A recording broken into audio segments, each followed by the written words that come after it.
الحمد لله وحده والصلاة والسلام على من لا نبي بعده أما بعد. Inshallah ta'ala, we'll start with fiqh of fasting. As we mentioned while we were covering the book Nurul Idah of Imam Shurumbulali rahmatullahi alayh, we have so far covered Tahara and half of Salah, and then we moved on to the book of Zakat just before Ramadan, and inshallah ta'ala today we will move on to fiqh of fasting. Let's start inshallah ta'ala with the introduction that most people are already aware of. It is just going to be a recap for most of the things that you know inshallah ta'ala. Ramadan is 9th month of Islamic calendar, lunar calendar. And fasting, as we know, is pillar of Islam. And there are many merits of the month. And the purpose of fasting is to attain piety, taqwa, which simply means following the commands of Allah subhanahu wa ta'ala, carrying out all the do's of Allah subhanahu wa ta'ala, and refraining from the don'ts. Carry out all the do's and stay away from all the don'ts. This is simply taqwa or piety. And it is a very important spiritual journey for a believer. We try to achieve the heights in this month, inshallah ta'ala. So what is fasting? Linguistically, it means to refrain from, or actually lexically or linguistically same thing, it means to refrain from something, the imsak, to stay away, to stop from doing something. That is why in Surah Maryam, Sayyidah Maryam alayhi salam, she said that I am fasting and I would not speak to you even in forgetfulness. I'm not going to speak to you forgetfully even. So people used to fast by staying quiet. So fasting literally means to stay away from certain things. And Shar'an, legally, it means to withhold from eating and drinking and having sexual relationship during the daylight hours with the intention of fasting by someone who is able and who is required to do so. Someone who is able to do so and who is required to do so, Shar'an. So this is fard for every sane, baligh man and woman, and it should be free as well. A slave may be exempted from it. So if someone denies, I do not believe in fasting being fard, I do not accept that. I fast, I've never missed any fast, yet I do not believe that this is compulsory, this is obligatory.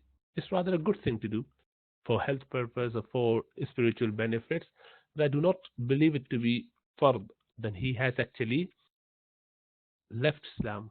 He would not be considered a believer because he has to believe on the things which are categorical and which are transmitted to us from chest to chest, from generations to generations over the last many centuries. So this fardiyat, this obligation has come from Quran. So Allah subhanahu wa ta'ala says, Kutiba alaykum as-siyam. Fasting has been prescribed for you. So to deny that would mean that you are denying the command of Allah subhanahu wa ta'ala. But if someone without a valid excuse doesn't fast, but believe it to be the obligation, I should be fasting, but it's not doing it, then he would be a sinful, a transgressor, a sinner, but would not be coming out of the fold of Islam. And there are many types of fasting. We are, alhamdulillah, fasting which is an obligation at the moment, Ramadan fasting. Likewise, if someone has done a sin which is a violation of certain principles of Sharia, he might be penalized to expiate with 60 fasts, for example, in case of Zihar, or many other sins. Likewise, if someone has deliberately broken the fast without any excuse, then he may have to make kafara. So kafara, we'll cover that inshallah ta'ala. So that would be obligatory as well, because this is from qat'i thubut, from Quran or hadith mutawatira or ijma' ummah. Whereas wajib, which is mandatory, which is similar to obligatory but slightly less in severity, and the most important or the main difference between the two is the one is from categorical source, the other one is from most probable source as opposed to most definite source. So qat'i and dhanni subut. Yet one has to act upon both of those. So make a fast of vow, nazar, and fast of oath. So these are mandatory. And there's sunnah fast as well on 9th and 10th of Muharram, 9th Zulhijjah. And recommended or mandub fast is fasting on Mondays and Thursdays, or 13th, 14th, and 15th of lunar calendars, lunar months. Ayyamul Bid, white days, which is 14th, 15th, 13th, 14th, and 15th. But any other fast is a voluntary fast. Fasting any day, for whatever reason, is a nafil fast. There is a disliked fast, a fast that is not liked by Allah subhanahu wa ta'ala, if someone single out 9th or 10th of Muharram for without a valid reason, or just does on Saturdays, because Saturday is considered to be a special day for the people of book. Likewise, if someone fasts on a daily basis, every day, and combine them, so these are all disliked fasts, because there is a lot of stress and pressure with that, and Rasulullah sallallahu alaihi wasallam wanted ummah to have ease, not tough time. But there are certain fasts which are close to haram. You cannot fast on those days. Not just disliked, they are actually makruh tahrimi, very close to haram. And they are the fasting of first day of Shawwal, which is Eid al-Fitr, Eid day, and then 4 days of Eid al-Adha, main day, and 3 days after that. So those 5 days are the days which are completely prohibited to fast on.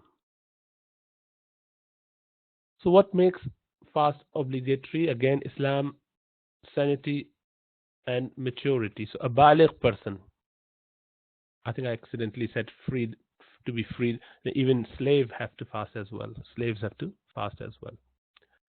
So someone who is insane, has got some problem with their mental capacity, special need people due to their mental illness, they are absolved from fasting in the month of Ramadan. Maturity is another thing. So nabaligh and pre-pubertal children, they are not obliged to fast, but they should be encouraged to fast so that they learn and come into this habit, and it becomes easy. One has to be free from all the illnesses, the illness or ill health, which Sharia would consider to be an excuse. So someone who is on dialysis, for example, and has got dialysis 3 times a week, and it will be very difficult for them to fast because of rehydration and dehydration problem. And someone who has diabetes, which is quite significant, and they have to have insulin on a daily basis, they would have to check their medication and blood sugar. So they're quite significantly diabetic, not just simple diabetes. And likewise, someone who, and the person has to be free from the natural bleeding in women. So they must be free from that. And one must be a resident as well to be obliged to fast. So a traveler has a leeway. A traveler is not obliged to fast in those days when he's traveling. And traveler means someone who is traveling for more than 48 miles for less than 15 days from his city or wherever he lives. But it is not obligatory or compulsory for the traveler to not fast. He may want to fast, and to be honest, in this day and age, it is easier to fast in Ramadan when everyone else is fasting, rather than taking this rukhsah, especially when we know the traveling is not a big deal these days. It's relatively easy, a short travel mostly, and comfortable travel as well, and one can, you know, have it without much difficulty really. But if someone wants to, even having all those facilities, wants to miss out on their fast, they would not be sinful in any way. And again, one has to be, what would validate your fast? The intention. One has to have that intention. Without intention, no good deeds are generally rewarded. But for fasting, you have to have intention. I will come to that in a minute. And one must be free from the things that would exempt you from fasting. So, menstrual bleeding or postnatal bleeding. And one must be free from all the things that would break your fast. So, if you have done all three, which means why they have to repeat this period thing here is because if someone was fasting and they during the day started having their periods, then their fast would not be validated. It's not accepted. They have to make up for that fast at a later date. And likewise, one must be refraining from all the things that would nullify your fast. One important point which some people ask a question about is if they happen to have wet dream, or if husband and wife had relationship at night time before Fajr, obviously, before Subh Sadiq, and when they woke up, they are in the state of janaba, sexual impurity, and they didn't have time to take shower, so they are impure. So they must continue with their fast. They must start their fast. They can have their pre-dawn meal, their suhoor, and they should continue with their fasting. They cannot think, oh, since I'm sexually defiled, I am exempted or I can't fast for whatever reason. No, to have been in the state of purity is not a condition.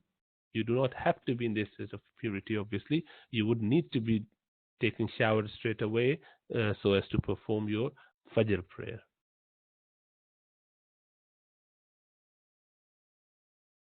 Now, Niyah. So, Niyat is extremely important. But inshallah ta'ala, when one wakes up for Fajr or for Sahri or for Suhoor, then the intention is done. You put your alarm on, your intention is done. At the moon sight for Ramadan, you have the intention of fasting whole month. Alhamdulillah, niyat is done. And it doesn't have to be verbally. Niyah is the matter of your heart, your mind. You have decided that you're going to fast. You're clear that you want to fast. Then that's enough. If you did not have that intention and you stayed away from eating and drinking and sexual relationship, this fast is not going to be accepted or valid. You have to have that intention, which you have generally, but just to be on caution side. And as I said, you do not have to express your niyyah verbally. Rather, it is the intention. So to say that in Arabic or in your language or in any language, it is not a must. However, some people are very particular and they are very keen and they would not know that whether my intention is done or not. They are a bit like, superstitious in certain way, and unless they say it, they would not find comfort. So for that group of people, fuqaha and ulama would say, just say it in your language or even in Arabic with certain words, and none of that is obligatory. None of that is from Sunnah of Rasulullah sallallahu alaihi wasallam. You do not have to say وَبِالصَّوْمِ غَدٍ نَوَيْتُ مِنْ شَهْرِ Ramadan. However, if one does it, there's no harm in saying those words, inshallah ta'ala. it is better for those who find it difficult to appreciate that they are fasting. There are certain type of people. Some people find it really difficult to, and I have had few experiences with these people, and you can't make them understand that how could you have intention in your mind and you do not verbalize it. So it's just a different type of people. But inshallah ta'ala, for them there's this leeway of saying it.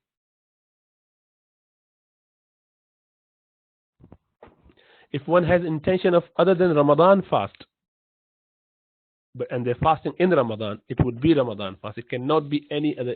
Even if your intention is of something else, means fasting of some other thing, fasting of last Ramadan which you missed, or vow or nazar you had, or kafara expiation. It doesn't matter. This would be in Ramadan. You can only fast the fast of Ramadan. So, what time for certain fast you need to have your intention before or by? So these are the ones that you have to have intention before Fajr. Before Fajr. So Qadha of Ramadan. So you missed any fast in the last Ramadan, and outside of Ramadan, in Shawwal, Dhul Qa'dah, Muharram, anytime you're planning to make up for that missed fast, or you started fasting a nafli, a voluntary fast, but for whatever reason you had to break that. So you're making up for that fast, or you are doing your penalty fast, or an unspecified vow, which is your nazar. You say, I will fast on a certain day. So if you wanted to fast for any of those categories, outside of Ramadan, obviously, then you have to have your intention from before Fajr. You have to have that intention clearly in your mind that you can't just wake up in the morning, 10 o'clock, 11 o'clock, and all of a sudden you since I haven't eaten anything since last night, which means that I'm technically fasting. Let me make intention of fasting for the Qadha of Ramadan, which I missed last year. No, you can't do that. You have to have that intention from before Fajr. Okay? But when it comes to the Nafil fast of the day, then it's fine. As long as you have made that intention before midday, Dhahwa Kubra, which is the Dhuhr time, just before that. So if you have woken up in the morning and you never had intention, but you haven't eaten anything, but you realize, you know what, I feel that I can fast today, inshallah ta'ala, why not? Then fast of Ramadan, you can have intention at that point. You can have specified vows. You can have intention of that day by that time, because the day was already specified. It's just that you have to have the intention. So you specified, for example, I would fast this Tuesday, and you never had intention from before that, but you specified that on 15th of Sha'ban I would fast for my nazar, and you forgot about that, and you only realize the next morning. And if you made intention just before Dhuhr time, you can still continue with that fast as long as you haven't eaten anything from dawn. And likewise, voluntary fast. So you woke up and you wanted to eat something. What you found was something that you didn't like or you didn't want to eat. You said, well, you know what, I would rather fast today. So you can have that for Nafi fast, for voluntary fast, provided you have had this intention now made up before midday, before Dhuhr time. So when you're fasting, especially in Ramadan, we must try our best to have suhoor, pre-dawn meal. تصحروا فإن في السحور بركة يا إن في السحور بركة أو كما قال عليه الصلاة والسلام. To take benefit from sahri, because there is barakah in it. With that intention, even a date, small amount of something would be sufficient, inshallah ta'ala. And try to have your fast, your sahri, your pre-dawn meal up to just before Fajr time, up to just before suhoor ends time. Whatever time suhoor or sahri ends, just before that. So 2-3 minutes, 5 minutes before that. And then when it comes to breaking your fast in the evening, iftar time, do it immediately. Don't delay it. Immediately means as soon as you know the time has come, straight after that. Sunset time is straight after that. And then breaking your fast with dried dates, ideally. Or if not available, then normal wet dates, rotab, any dates that we have. Even if you do not have that, then water. And if you can't find even water, any sweet thing would be okay, inshallah ta'ala. And then again, although it's not must that you have your intention from midnight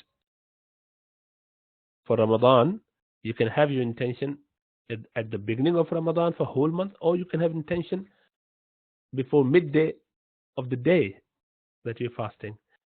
But to have the intention from night is better, is recommended. So we try to do that, inshallah ta'ala. Now, chewing gum is disliked provided that there's nothing that you're swallowing. Nothing means no juicy stuff from there.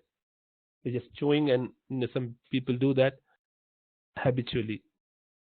Gums or tobacco or something like that.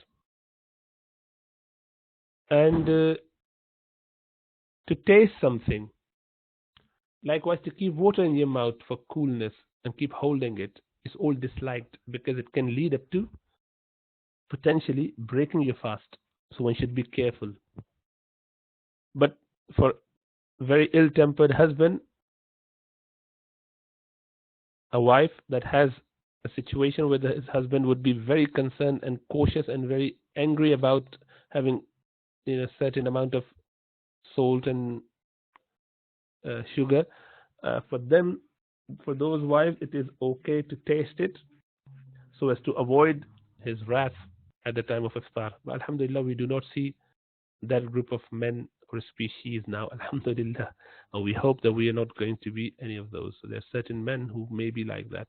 We should try and refrain from such activities.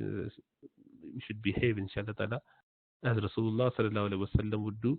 If he didn't like anything, he wouldn't have it. But don't make it a big thing about food. We are not revolving. Our life should not revolve around food. This is against piety, which is the ultimate goal of fasting. So you fasted whole day long, and you're showing your wrath and anger at the time of iftar for someone who's been working hard to get some food, and you make her commit an action that is generally disliked, but because of your bad temper, fuqaha has to say, or ulama and fuqaha has to give her leeway, in order to save you, or our sister, or our daughter, we give you leeway to taste it in order to avoid that, bad-tempered man's attitude. So how bad that is, the scholars or ulama has to stoop down to that extent just because of you. So if you are that kind, then make sure this Ramadan we try to behave and mend our affair with Allah subhanahu wa ta'ala and have mercy for everyone, inshallah ta'ala. And then, just one saliva doesn't break your fast. Swallowing your saliva doesn't break your fast. But you just keep it in mouth and then swallow it afterwards, just to keep doing it in order to get some sense of filling your tummy. That is disliked, although it doesn't nullify your fast. If someone is sexually defiled and they delay their fasting, or they delay, their ghusl, their bath, this is disliked as well, although it doesn't make you sinful, but it is disliked. Shouldn't do that, especially in Ramadan. Why would you want to do that? To use toothpaste or tooth powder is disliked because there's a potential for swallowing that, and if you did, it would break your fast. But miswak is fine, even with that toothstick or miswak stick. Even if you've swallowed small particles, that's fine because of allowance from Rasulullah sallallahu alaihi wasallam and his mercy for ummah. Now keep complaining of hunger and thirst. Oh, I'm feeling very hungry. It's too much. It's too hot. It's too long a day. I didn't have enough. I'm having my head spinning, headaches, tummy is gurgling. I've got hunger pangs. All those things are disliked. It doesn't nullify your fasting, but it's not good to say because you're doing it for the sake of Allah subhanahu wa ta'ala. Be patient and Allah would reward you. And to be honest, when you have that hunger and thirst and Then you break your fast at the time. You feel the joy.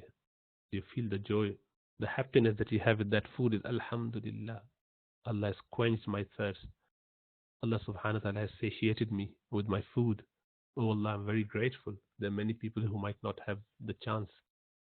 So take it all as a positive experience, inshallah ta'ala, especially for people in the West, for upper middle class or middle class people who do not experience these things other than when they're really fasting the hot, long days, inshallah ta'ala, of summer. And one should try and not gargle, and likewise should not sniff water too deep in the nostrils, because that for during wudu or ghusl even, so as to avoid the chances or minimize the chances of breaking their fast. And do not gargle deep enough. And likewise, fighting, arguing, use foul language. These are all bad things. We shouldn't be doing any of that, because, as I said, the goal of fasting is to achieve piety, God closeness and consciousness. You could only do that through refraining from all the sins. So fasting is imsak, stopping from doing certain things. This is physically stopping from eating and drinking and sexual relationship, but spiritually restraining and stopping from committing the sins of heart and mind and tongue and limbs. So all the things that we can try and avoid, we should try our best.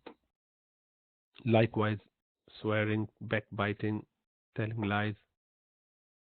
And finally, learn some dua. Some du'as from Rasulullah sallallahu alaihi wasallam. Obviously, this one about the moon sighting is late now, but you could try that for your Eid moon sightings, sighting for the month of Shawwal. So Rasulullah sallallahu alaihi wasallam would go out of his way and sight the moons from Rajab, Sha'ban, and then Ramadan.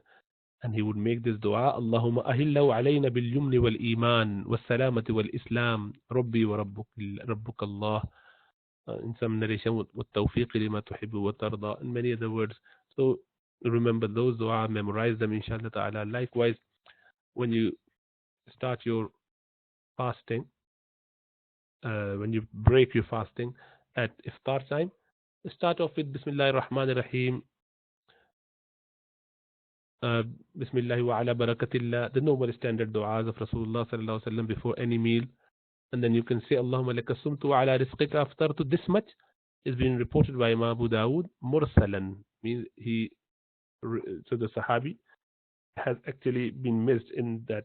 But anyway, the hadith is acted upon and it's fine. But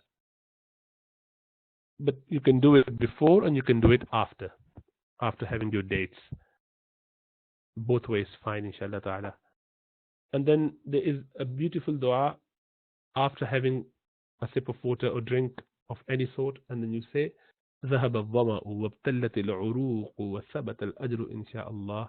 Beautiful dua that thirst is quenched, the veins have become turgid, and ajr inshallah ta'ala has been proven as well. So this is the hope that you have. This is what is mentioned in the hadith of Rasulullah sallallahu alaihi wasallam: ihtisaban man sama ramadana imanan wa ihtisaban ghufira lahu ma taqaddama min dhanbi. Whoever fasts in the month of Ramadan with iman, with faith, and ihtisab, hoping and expecting reward from Allah subhanahu wa ta'ala. So when you make this dua, وَثَبَتَ الْأَجْرُ إِنْشَاءَ, if Allah wills, the reward is being proven now, inshallah ta'ala, because of this ihtisab, this hope, this expectation from Allah subhanahu wa ta'ala. So we should try and memorize this dua as well. And then obviously you could go and visit others, perhaps in this particular Ramadan this year with COVID pandemic, we might not be able to do so. But generally, when you go to people, Rasulullah sallallahu alaihi wasallam would make beautiful dua for them as well. أفطر عندكم الصائمون وغشيتكم الرحمة وأكل طعامكم الأبرار وتنزلت عليكم الملائكة. And there are many words, similar words of this dua as well, beautiful ones. May Allah give us tawfiq to understand, learn new du'as on a daily basis, ideally, if not at least weekly basis, and learn new Quranic passages that we have not memorized before in order to improve our connection with Quran and read them in Taraweeh and in our other prayers, inshallah ta'ala. So this year we have got a lot more time to do things. So you would have your shorter Taraweeh relatively, unless you are Hafiz and leading Taraweeh at home. Most people would have a shorter Taraweeh. So just make it a little bit better. Perhaps this is the only year or only time in your life where you be leading Taraweeh unless you are Hafiz. You're leading your Taraweeh, you're leading your family in your Taraweeh, inshallah ta'ala. Make sure you get the maximum benefit. Learn new passage every day, 3-4 lines, and read them maybe in every first rakat of 2 units, or every 4 rakat of 4 sitting that you do after 4 rakat. That way you would have your memorization perfected and you would have something new. And I mentioned it before that when you read something which you have not quite memorized in the best way, like Surah Fatiha, Surah Qul Huwallahu Ahad, and others, then you pay too much attention. You get so focused on that ayat because you do not want to make any mistakes. Everyone is listening to you, and your focus and concentration is of literally highest level, and you feel fantastic after you completed that Taraweeh. Once you have led that Taraweeh, you feel, wow, that was amazing. So the connection that you want to have with Allah subhanahu wa ta'ala in prayers, this is the time, inshallah ta'ala. May Allah give us tawfiq to stay connected with Quran, learn all the deen and the basic essentials with regards to prayers, fasting, and zakat as well. 3 all are connected in this month. And inshallah ta'ala, we continue to move on. We would have a next session tomorrow, and then maybe following Sunday. So inshallah ta'ala, we'll cover few aspect of fasting in other sessions. أقول قولي هذا وأستغفر الله لي ولكم ولسائر المسلمين فاستغفروه إنه هو الغفور الرحيم والسلام